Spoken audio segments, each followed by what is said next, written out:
আসসালামু আলাইকুম। আপনি পাসপোর্ট আবেদন করছেন। এখন আবেদন ফর্মটা জমা দিবেন। তো আবেদন ফর্ম যখন জমা দিবেন, এর সঙ্গে কি, কি দিতে হবে আজকের এই ভিডিওতে আমি দেখিয়ে দিব। আমি যেভাবে বলবো সেইভাবে যদি আপনি আপনার আবেদনপত্রের সঙ্গে কাগজপত্র সাজান, আমি সিউর আপনার পাসপোর্টে কোনো সমস্যা হবে না। অতি তাড়াতাড়ি পাসপোর্ট হয়ে যাবে। তো চলুন কথা না বাড়িয়ে মূল ভিডিওতে চলে যাই।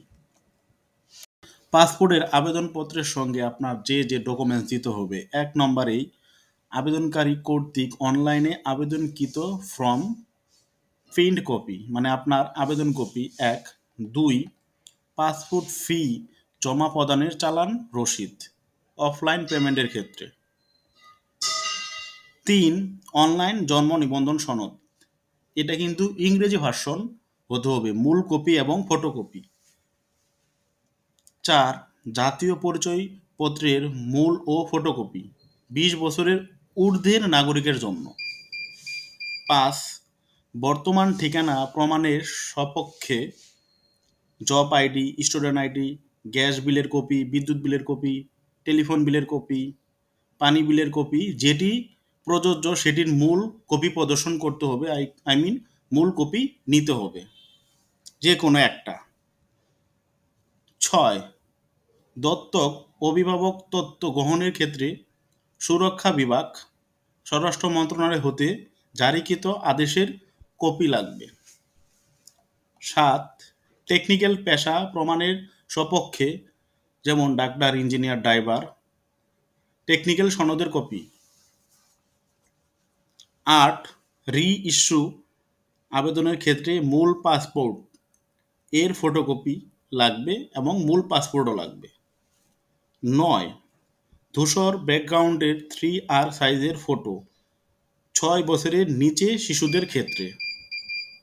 ১০, অপ্রাপ্তবয়স্ক আবেদনকারীর ক্ষেত্রে পিতামাতার জাতীয় পরিচয়পত্রের ফটোকপি। ১১, মেডিকেল সনদ দিতে হবে। ১২, সরকারি আদেশ জিও, অনাপত্তি সনদ এনওসি, প্রত্যয়নপত্র এর কপি যা ইস্যুকারী কর্তৃপক্ষের নিজ নিজ ওয়েবসাইটে আপলোড করতে হবে। এটা হচ্ছে প্রযোজ্য ক্ষেত্রে, সবার ক্ষেত্রে নয়। যেগুলো প্রযোজ্য ক্ষেত্রে এগুলো কিন্তু সবার ক্ষেত্রে নয়। ১৩, পিআরএল এর আদেশ অথবা পেনশন বই এর কপি, এটাও কিন্তু প্রযোজ্য ক্ষেত্রে। ১৪, বৈবাহিক অবস্থার পরিবর্তন হলে বিবাহ সনদ অথবা কাবিননামার ফটোকপি কিংবা কাবিননামা। ১৫, বিবাহ বিচ্ছেদ হলে বিচ্ছেদের সনদ অথবা তালাকনামার কপি। ১৬, হারানো পাসপোর্টের ক্ষেত্রে সাধারণ ডায়েরি বা জিডির মূল কপি। ১৭, পূর্বের পাসপোর্ট এবং এনআইডি অথবা বিআরসিতে তথ্য গোলমিল থাকলে নির্ধারিত ফরম্যাটে পূরণকৃত অঙ্গীকারনামা। ১৮, মাল্টিপল অ্যাক্টিভ পাসপোর্টের ক্ষেত্রে নির্ধারিত ফরম্যাটে পূরণকৃত অঙ্গীকারনামা। ১৯, তথ্য সংশোধনের জন্য অপ্রাপ্তবয়স্কদের ক্ষেত্রে শিক্ষাগত সনদ, সেটা জেএসসি, এসএসসি, এইচএসসি বা সমমান হতে পারে।